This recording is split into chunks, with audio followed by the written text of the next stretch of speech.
Look at my city, how the place has changed. Look at the skyline, it's all been rearranged. Look at the buildings, so tall and smart and new, so different from the Salford I once knew. Remember the old times. No televisions them days, and no things you had to make your own entertainment. Everyone was always in the Ordsall Park. They had swings and that, and everything was, you had to do your own, and of course there was some tricks we had to do that wasn't nice, but not as bad as what they are today. You used to tie two doors together, then knock and run. And one day my mum, she was a nurse during the war. She was, during the day she was a welder. She used to weld Bailey bridges. At night time she used to go in the first aid thing, because at one time in her early lifetime she'd had training as a nurse. So she went there doing first aid. And they was going to the first aid post, which is on Trafford Road. Her and my aunt was going there, and they had these little torches where, well, they call them torches. It was like a glowworm type of thing, you know, because they couldn't have a bright light. And in the gloom of this thing, they found this body in the middle of Tatton Street. Oh, let's go and have, oh no, she said, don't go near it. So she said, if it's a dead body, it can't harm you. So she said, but it might not be dead. It might be, but the blast had blown all the clothes off it. So my mum, being brave or stupid, went up to have a look at it. And she said, come over here and have a look at this. No. She said, come over here and have a look at it. I don't want to touch dead bodies. It's not a body. Come over here. So she gingerly went forward, and it was a pig. It had been blown out of a butcher's window. So she said, stand guard over this and go and get the pram. Well, the baby's pram in those days, you know, you could do house removals on some of them. You know, there was coach-built things, you know. There was a trapdoor underneath them, you know, where you could put all sorts of stuff and things. So immediately run down, gets this trolley, this pram, and the pig is immediately put in with a blanket over it to make it look like a child. If anyone saw him, you know, they think, you know, poor woman, you know. Anyway, they got this pig and they got it home. Oh, yeah, soon word got round, hey, we've got a pig. Well, rations on there, you know. They summoned this guy they knew who was a butcher. Oh, well, you know, I'll butcher it up for you, you know, for a consideration, like a leg or whatever it is. And someone was going to have this piece, and someone was going to have that bit, and I'll get some chops and things. But my gran, who was a sort of the matriarch of the family, she had a nasty honest streak. She said, no, that's somebody's rations, that, you know, we're going to find out whose it is. No, they won't miss it. Yes, they will. And of course, you know, that was it, you know. If Gran spoke, that was it. So the following morning, my mum and a mate went out looking, and they went to a couple of the shops. Have you lost any stock? Well, what do you mean? What have you lost? You know, well, what have you got? Well, tell us what you've lost. And they went to this particular one. It's called Duke's in Tatton Street. And he said, yes, we have lost some stock. Well, what do you mean? So he said, well, we've got an animal of yours. So he said, you've not found a pig, have you? She said, well, yeah. So he said, and you've got it? She said, yeah. Do you want it back? Of course he wanted it back, didn't he? So he goes and brings it. Whether they use a trolley or not, I don't know. But anyway, the animal was brought back, and he was overjoyed, surprised that people would do that. But as a reward, he gave him a £2 tin of corned beef. And of course, my mum said that was beautiful tasting corned beef. But the rest of the family relatives wouldn't speak to Granny for an awful long time. During the 70s, I noticed a request for people to get together to form a collective in Salford, and it was called the Reflex Group. And so I went along, and there were about half a dozen of us there, and it was led by an American woman called Diane Olson, and she'd worked in London, and she'd been on a community project in Wapping and was involved in in a camera work, black and white paper magazine, which was quite influential in the art world. And so she'd come up to Manchester and Salford for various personal reasons, I think. And so she got this group together. We had the brief of looking around and documenting the changes taking place in this part of Salford, Ordsall and Langworthy area. So we went in individually or in pairs, say, and just walked around. There's the dereliction, the houses knocked down. We took photographs. We looked. Children actually would come up to me and say, "Hey, mister, take me a picture." And in those days, there was not a problem really with taking pictures of young people. So took the photographs, and also to my surprise, it shouldn't be a surprise, but looking back at my negative sheets, because this was all on film, 35mm film, Olympus cameras, and I only took one picture of the kids, and then some kids came up, and I took another picture of them, and I hardly duplicated my images. Unlike today with digital, I'll now flash off about 30 pictures and pick out the best one or two. You remember Ordsall Park when it had the bandstand and the league? Oh, did bandstand every Monday night, and my mother used to go with the neighbours and enjoy the bandstand every Monday night. Oh yeah, and we had a pond there with Joey the duck, and we used to feed him a duck, and he was there for ages, that duck, years. And then all of a sudden it went one Christmas, and I think somebody must have took it for the Christmas dinner because it was missing. We never seen it no more after that. But it'd be very tough. It'd be tough, I'll tell you.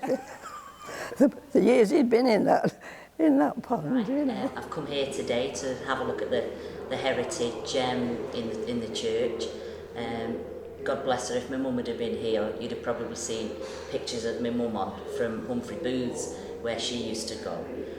She went there for quite a few years because she had to come and live with us, and she loved coming to church. So that's why I've come today to have a look what's going on and see if I can see any pictures that I and her would have remembered. And actually in some of the books out there is actually a picture of my mum in it. So wherever there was a camera, my mum would be there, you know, and she used to love telling stories about different things, what went on in the docks when she was a young girl. And we used to sit for hours, and I remember telling us one day about my dad used to work for Holtz's brewery, and he was a plumber before that. And she said one particular day he hadn't come home with his wages one particular night, so she used to walk down to Ordsall from where they lived in Flack Street, Salford, and she remembered going into the pub. I think it was the Railway on the top, which is now a Chinese restaurant. And she said she went in and she says to him, "Your dinner's in the dog, and can I have my wages, please?" And I'll never forget it because I was sort of stood at the side of her. And but it's lovely, you know, to come back and reminisce on the different things and see the pictures and the way it's changing. It really is nice. We've lived on Ordsall now for about 23 years now, because we actually came from Higher Broughton, and we lived in one of the lodges, Gratrick's Lodge. We lived on the top, and that's where two of my children was born in Salford. My other daughter was born in Manchester, the eldest one. So she was sort of brought up in Ordsall as well, same as my other two. And when we first came, we was always a bit adamant because people used to say, "Oh, you don't live in Ordsall, do you?" And we used to say, "Yeah, why? There's some lovely people who live in there." So everybody used to get tired with the same brush. But sometimes now you see the changes, because proper Ordsall people would have been really, really proud of where they lived and where they came from. But unfortunately now there's litter everywhere. Everywhere you go, there's litter. Whereas us as proper Ordsall people, as I call us, would never have stood for that. You know, I mean, sometimes now they are going round and cleaning it up more. But I mean, I've always loved living in Ordsall. Ordsall's never been a problem for me, and there is some really, really lovely people still. I forgot about that project for a long time. Occasionally coming back to Salford, though, taking more photographs of Salford Quays as that was developing. And then it became very much aware to me that the improvements taking place in Salford were in Salford Quays, not so much in Ordsall and Langworthy and other parts of Salford. So it was quite interesting to show that contrast. I started putting all these pictures together, and I produced a book, Diving Out of... And this is a blurb book. It's easy to self-publish these days, and there's only one copy of that, so you're welcome to go onto my website and buy one at a small markup price. But it really needs updating, the book, because what I've done since then is taken new photographs of some of the people I saw in the 70s, taken them in 2012, 2013. Now, the reason I got into that was I went to a lecture by Daniel Meadows. Now, he's a contemporary of Martin Parr, and some of you may have heard of Martin Parr, a contemporary British photographer who takes the garish, unusual side of British life, and I really like his documentary photography. So Daniel Meadows was talking about he and Martin Parr taking photographs in Manchester, and they wanted to find pictures they took 30 years ago. Sorry, they wanted to find the people they took 30 years ago in their photographs and re-photograph them. And as soon as he said that, I thought, yes, that's what I can do. As soon as I go back, I'm going to write a letter and an article to the Stockport Advertiser and get them to put an article in. I'm sure they'd want to do a human interest. Photographer seeks people he took years ago. And I've got the newspaper article there. And this showed a few of my old photographs, and photographer was seeking these people. The very same day it came out, a woman rang up and said, I know 3 or 4 of those boys, and told me the names. Half an hour later, one of those boys rang me up, and it was from this photograph, which I'd taken on Eccles New Road, and under one of the arches by the council property. And he said, I'm the boy on the left here, named Stephen Lord, and I'm really interested in what you're going to do with all this. So I said, well, I would like to take new photographs and perhaps have a new exhibition. He told me he was an actor in Shameless, and but shamefully I hadn't watched Shameless for a long time, so I had to have a relook at it to see. He was playing I think Dominic, the defrocked priest, so I don't know much about it really. But he invited me to go to the film set, which I had a free lunch, which was quite nice. Surrounded by actors, I didn't really know too many who they were, but Stephen talked around this project and said he would like to help if he could. So I said, well, the first thing to do is to get the other 2 boys. He said, well, I know this one. He's my brother Anthony. He's a local youth worker, and this is Howley, John Howells, and we'll try and find him. So a bit later on, within a year, we got together and we'd taken the photograph outside the property, which is now housing association. What was Ordsall like when you first came? Well, Ordsall was all right. Once you got to know the people, you had to get to know the people first. Let's put it right. You had to get to know the people. But once you got to know the people, they was lovely with you. And it was really nice. It was a bit rough, and you couldn't rely on people. You know, they'd smash the cars up, and my brother used to come through and he used to be amazed how they'd smash the cars up and just leave them, you know. Yeah. And but other than that, I think I think it's nicer now, it's quieter. I don't see anyone, I don't see my neighbours or anything, but it is quieter, you know.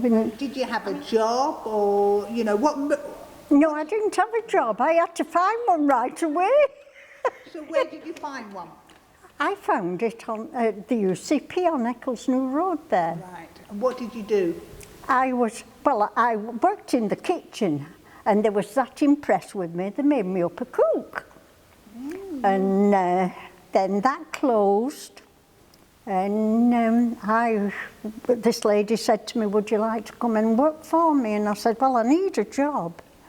So I went up on Eccleston Road in a transport cafe, and I managed that. And I managed that for 2 people, not 1, 2 people. And I managed that for 10 years. And that closed down because it was a condemned area.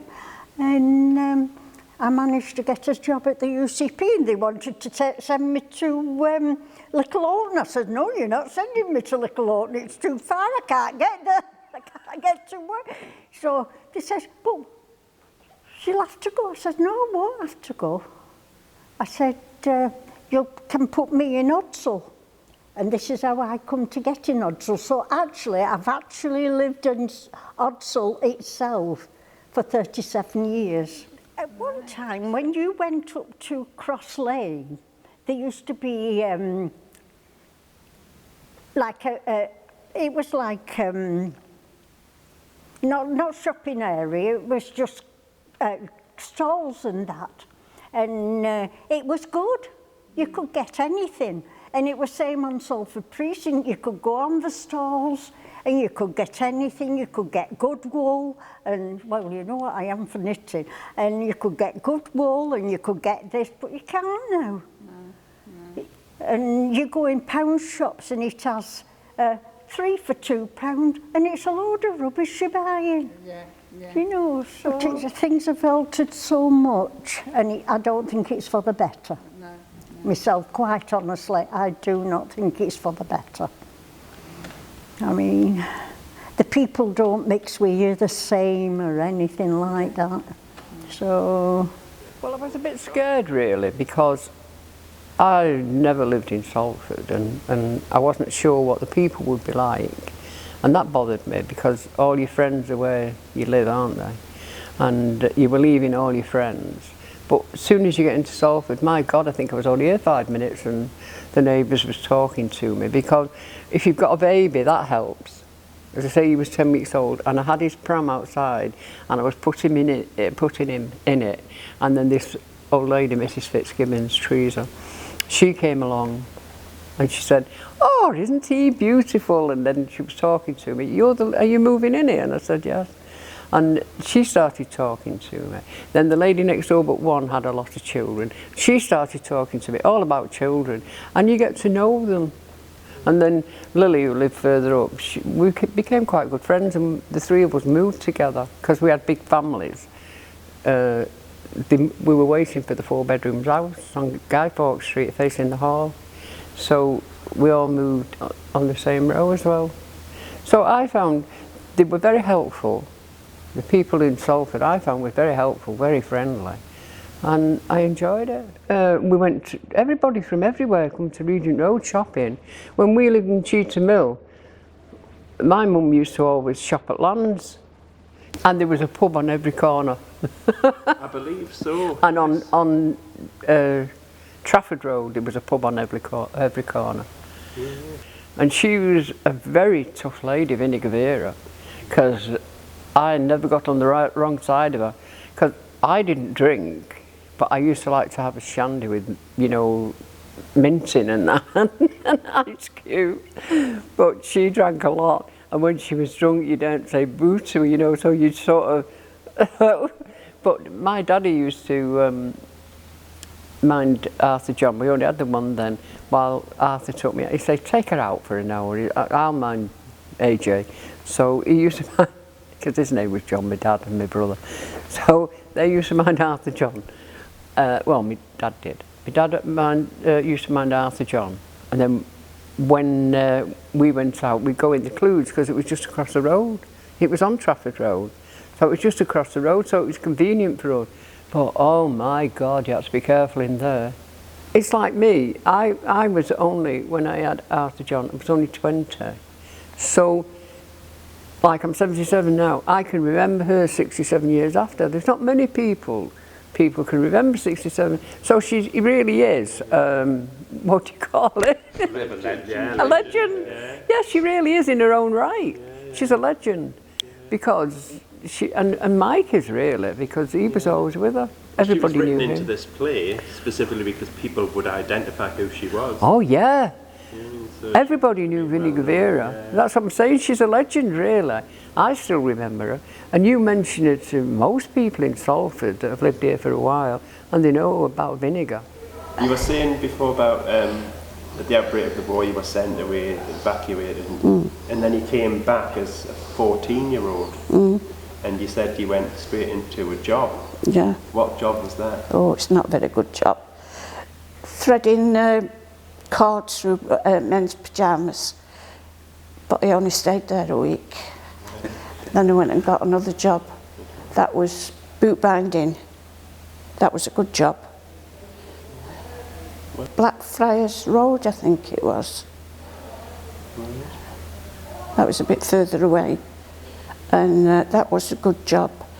I was there quite a while because I got married and then I got pregnant.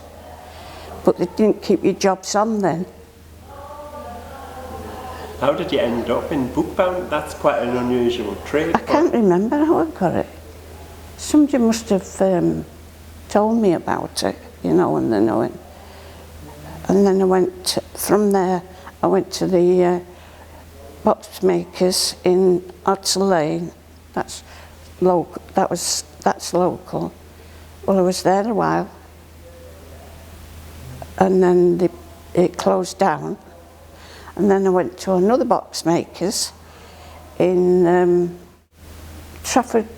over Trafford Roadway. I can't remember the exact place. Yeah. So, And then I was there till I was 62, and then I retired. So I didn't do so bad, did I? yeah, yeah. I'm still going. So you said you lived in Ordsall and then you got married in Ordsall. Was it to an Ordsall boy or was he from outside here? No, he was South African. Well, and in them days that would have been quite unique. Yeah, Wasn't it? yeah. It wasn't black, but it was, No. you know, brownish. Yeah. Yeah. Well, that would have been quite unique in them days because mostly people married next door neighbours, really, didn't they? Well, he was like a next door neighbour because his mother came over here from South Africa, Cape Town, and she went to live in London first, and then she moved. I don't know why she moved down here. I didn't ask her because she wouldn't speak English. She wouldn't speak English to me. So, and they lived at the top end of the street, and we lived about halfway down, and it was just like met in the street. Wow. What was the street? What street did you West Worsley Street. West Worsley Street. That was one of the main streets going right up to Regent Road, where all the shops were. That's what we miss, shops. Yeah, we've had a few people say that. No was shop. there a specific shop you liked there or just all of them? What, when we was younger? Yeah. Well, when my kids was young, 2 boys I had, there was a shop at the top of West Worsley Street, sold all sorts. I don't know whether you knew about these things. They had one of these things at the top, and they put your money in, and then it went up there, and if you wanted change, it come down. Have you heard that? Yeah. We used to love that. Yeah, a few people have said that as kids, that's what they remember. Yeah. Following the chain and But the shops on Regent Road, oh, they was lovely. And Trafford Road. Yeah. I mean, I've got neighbours that'll look after me. Come on, and say, are you all right? Do you want anything doing, you know? I love living in Ordsall. I'm going to go back in a minute and actually watch some more of the filming of the real old Ordsall and the Salford docks and all that. So it's just a shame if people can't come to see it. You know, they're really missing out on it, because if they're of one of the good golden oldies, they'd really love to see all the different things about Ordsall. It's excellent, yeah. From the sea, the smell of the silos, the docks and the old mill, see it all, you hear the siren still. That was then and this is now, and change happens over time. Sometimes for the better, like as not. But I know that they were happy times and hard times for us all. Memories of a time almost forgot.